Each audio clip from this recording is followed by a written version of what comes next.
අද අපි හදන්න යන්නේ ජපන් බිත්තර සහ ඉදිච්ච මිරිස් ෆ්‍රයිඩ් රයිස් එකක්. මේකට අපිට අවශ්‍ය වෙනවා ඉදිච්ච මිරිස්. ඔයගලන්ට අමු මිරිස් උනත් පාවිච්චි කරන්න පුළුවන් මේකට. අමු හාල්, වතුර,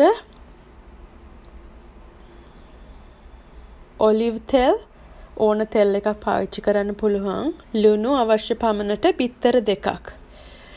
ඒ වගේම අපිට pandan leaf අවශ්‍ය වෙනවා. pandan leaf කියන්නේ රම්පේ. අපි බත් එක වතුර දාලා අවශ්‍ය පමණට උයා ගන්න ඕන. වතුරයි රම්පේ කොලේකුයි තෙලුයි ටිකක් දාලා මම පාවිච්චි කරේ ඔලිව් තෙල්. ඊට පස්සේ මිරිස් ඇදේට මෙහෙම කපා ගන්න ඕන. බිත්තර හොයාගන්න පුළුවන් කොච්චර නැවුම්ද කියලා. මෙතන තියෙන්නේ 185 කියලා. අන්තිමට තියෙන ඉලක්කම් 3 තමයි දවස ඒ බිත්තර එක පැක් කරපු. ඒ කියන්නේ මෙතන තියෙන නම්බරය අනුව නම් 185 කියන්නේ අවුරුද්දෙන් 185 වෙනි දවස. ඒ කියන්නේ ජූලි 3. අපි බිත්තර ටික හොඳට ගහ ගන්නවා. බිත්තර දෙකක් අරගන්නවා. එහෙම ගහගෙන ඉවර වෙලා ඔලිව් තෙල් දාලා රත් කරපු තාච්චියකට මේ බිත්තර ටික දමා ගන්නවා. දමාගෙන පොඩ්ඩක් අමුවෙන් වගේ අර හැදිච්ච බත් එකට අපි මිශ්‍ර කරගන්නවා මේක. ගැබ් අරගෙන තියෙන කාන්තාවක් නම් අමු බිත්තර කන්න හොඳ නෑ. ඒ අරෙන්න සාමාන්‍යයෙන් බිත්තර පොඩ්ඩක් අමුවෙන් කෑවට එච්චරම ප්‍රශ්නයක් වෙන්නේ නැහැ.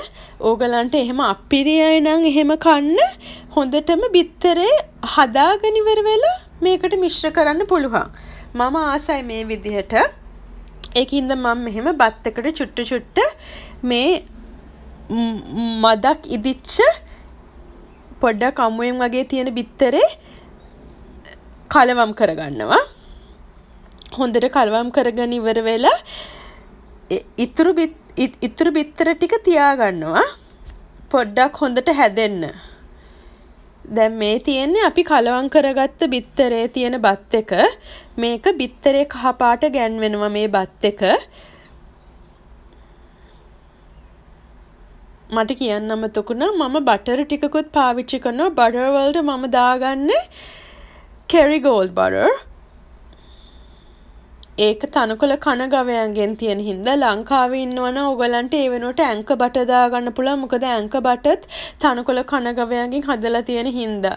මේ තියෙන අපේ මිරිස් ටික මං ඉතින් ඊට පස්සේ මෙහෙම මිරිස් ටික යොදා ගන්නවා.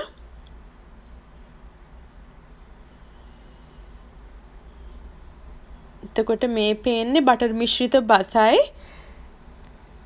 මිරිසුයි. මේ තියෙන්නේ බිත්තර එක. අපි මේ විදියට තට්ටු වශයෙන් යෝගට් කෝප්පයකට දමා ගන්නවා.